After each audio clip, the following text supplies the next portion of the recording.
The simple poem with a profound meaning on killing a tree has been written by Jeev Patel, a famous Indian poet and playwright. He was born in Mumbai and has completed all of his education from Mumbai. There are many plays and poetry collections to his credit. However, he is better known for his poems. Stanza 1. It takes much time to kill a tree.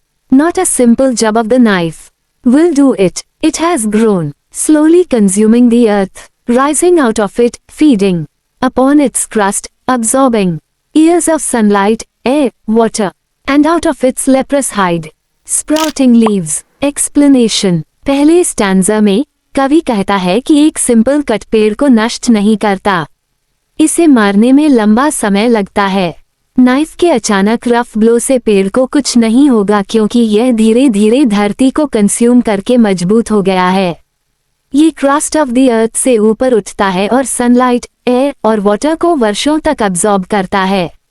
सरल शब्दों में, ये soil से nutrients लेकर एक बड़ा पेड़ बनता है। उसकी डिस्कलर्ड और अनइवन बार्क से ब्रांचेस और लीव्स निकलते हैं। Stanza 2. So hack and chop, but this alone won't do it. Not so much pain will do it. The bleeding bark will heal, and from close to the ground will rise curled green twigs, miniature boughs, which if unchecked will expand again to former size. Explanation. दूसरे stanza में कवि कहता है कि भारी वार करके और काट पीट कर पेड़ को काटने से उस विशाल पेड़ पर कोई असर नहीं होगा, उसे कोई दर्द महसूस नहीं होगा और उसकी ब्लीडिंग बार्क जल्दी ही ठीक हो जाएगी। अगर हम इसे नीचे से यानी जमीन के पास से काटें तो कर्ल्ड हरी टहनियां फिर से उगने लगेंगी और उनमें छोटी छोटी शाखाएं निकलेंगी। अगर इन्हें रोका न जाए तो वे फिर से अपने पुराने और सामान्य आकार में फैल जाएंगी जैसे वे पहले थीं। Stanza 3.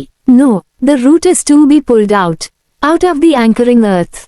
It is to be roped, tied, and pulled out, snapped out, or pulled out entirely, out from the earth cave, and the strength of the tree exposed. The source, white and wet, the most sensitive, hidden, for years inside the earth.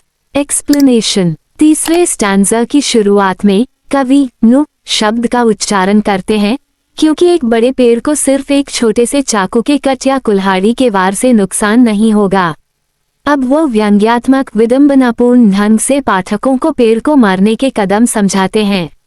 वह व्यंग्यपूर्वक कहते हैं कि पेड़ को मारने के लिए सबसे पहले उसकी जड़ों को उसकी पकड़ने वाली, संभालने वाली धरती से खींचना होगा, जो उसकी मां है, जिसे पेड़ मजबूती और सुरक्षा के साथ पकड़ता है।